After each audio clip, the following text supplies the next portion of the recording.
और खबर ये मिल रही है कि दिल्ली क्राइम ब्रांच को 4 जो आरोपी हैं उनकी हिरासत मिल गई है। बातचीत करने के लिए दिल्ली से शंकर आनंद हमारे साथ जुड़ गए हैं। शंकर, 14 दिन के रिमांड दिल्ली क्राइम ब्रांच को मिल गई है। 2 की पेशी आज दोपहर होनी है, इसको लेकर क्या जानकारी? और सबसे बड़ी बात, इन जितने लोगों की गिरफ्तारी हुई है कहीं ना कहीं उनका संबंध अंडरवर्ल्ड से बताया जा रहा है, तो इसको लेकर और क्या बातें निकलकर सामने आई और क्या खुलासा हुआ है?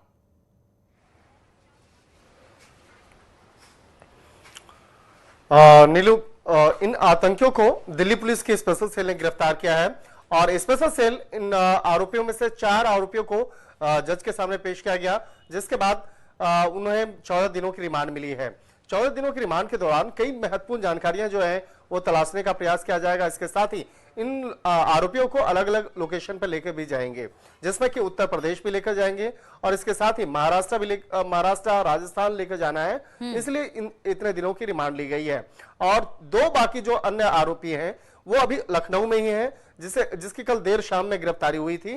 तो अब उसे दिल्ली लाया जाएगा। दिल्ली लाने के बाद आगे की पूछताछ की जाएगी कि किस तरह से ये एक बड़े साजिश को बकायदा रच रहे थे, किस तरह से एक बड़े आतंकी वारदात को अंजाम देने की फिराक में थे और खास तौर पर पर्व त्योहार के अवसर पर किस तरह से पूरे देश के अंदर में एक बड़े धमाका करके पूरे देश को हिलाना चाहते थे। तो एक तरह से कह सकते हैं कि आतंकियों के साथ में जिस तरह से इस मामले में गैंगस्टर का जो नाम सामने आ रहा है, अंडरवर्ल्ड डॉन का नाम सामने आ रहा है और खास तौर पर दाऊद इब्राहिम के भाई अनीस इब्राहिम का नाम जो जिस तरह से सामने आ रहा है, तो इस मामले को भी समझा जाएगा। और इसके साथ ही इस मामले में हवाला कारोबारियों का नाम भी सामने आया है जो इन आतंकियों को फंड मुहैया करा रहा था। तो आखिर वो कौन कौन से वो हवाला कारोबारी हैं, इसको भी तलाशा जाएगा, इसको भी जांचा जाएगा। इसके लिए स्पेशल सेल लगातार कई अलग अलग जगहों पे छापेमारी कर रही है और आज भी स्पेशल सेल की टीम उत्तर प्रदेश में, महाराष्ट्र में, राजस्थान में इस मामले की तफ्तीश में जुटी है